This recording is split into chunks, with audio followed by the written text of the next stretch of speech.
Sa darating na weekend, inaasahang daragsa muli sa NAIA ang mga pasahero na patungong probinsya. Sa Marikina naman, 5 araw ng stranded ang ilang pasahero sa isang bus terminal. Saksi, si Tina Panganiban Perez.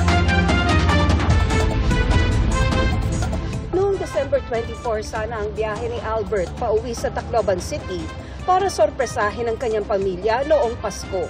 Pero siya ang nasorpresa dahil hindi natuloy ang kanyang biyahe sa BFCT East Metro Transport Terminal sa Marikina. Sana pag-uwi ko ndiran 24, surprise na to.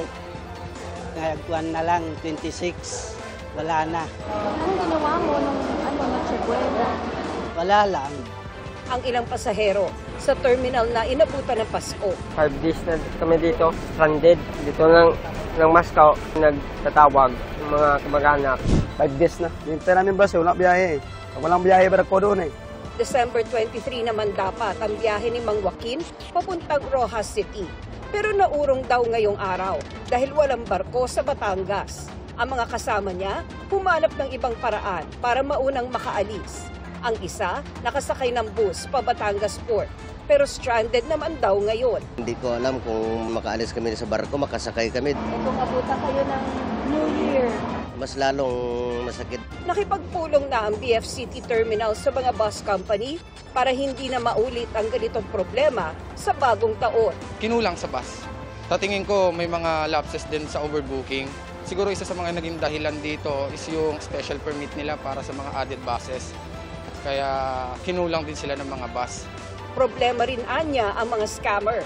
10 hanggang 15 pasahero na ang nabiktima. Sa sobrang magmamadali nilang makakuha ng ticket, kahit sa labas na ng terminal sila nakabili, huwag silang bumili dun sa labas or sa kahit anong booth na walang lehitimong business transaction doon sa terminal. Sa loob talaga ng terminal dapat. Marami ring tao sa PITX kung saan umabot sa mahigit 100,000 ang foot traffic kaninang alas 2 ng hapon. Dagsari ng mga pasahero sa iba't ibang bus terminal sa Cubao. Sa NAIA, ngayong weekend, inaasahan ang muling pagdagsa ng mga pasaherong papuntang probinsya. Pagkatapos nito, January 1 at 2 na ulit, inaasahan ang pagdami ng pasahero. Mula noong mag-record high ang mga pasahero sa NAIA, noong December 21, pababa na ang bilang ng mga pasahero.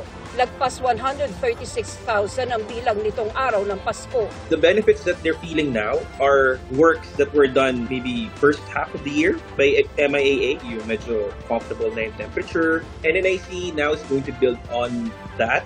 Kanina tuloy ang pagdating ng mga pasahero, gaya ng mga balikbayan. Galing Dubai ang anak ni Aling Rosario. Siyempre, tagal niyang nawala. Ngayon, ayan, makita ko na dito. Wala akong hiningin pa sa lubos, siya lang umuwi na, sapat na. Nang makitang dumating ang anak, happy na uwi for good. Para sa GMA Integrated News, ako si Tina Panganiban Perez, ang inyong saksi. Mga kapuso, maging una sa saksi. Mag-subscribe sa GMA Integrated News sa YouTube para sa iba't ibang balita.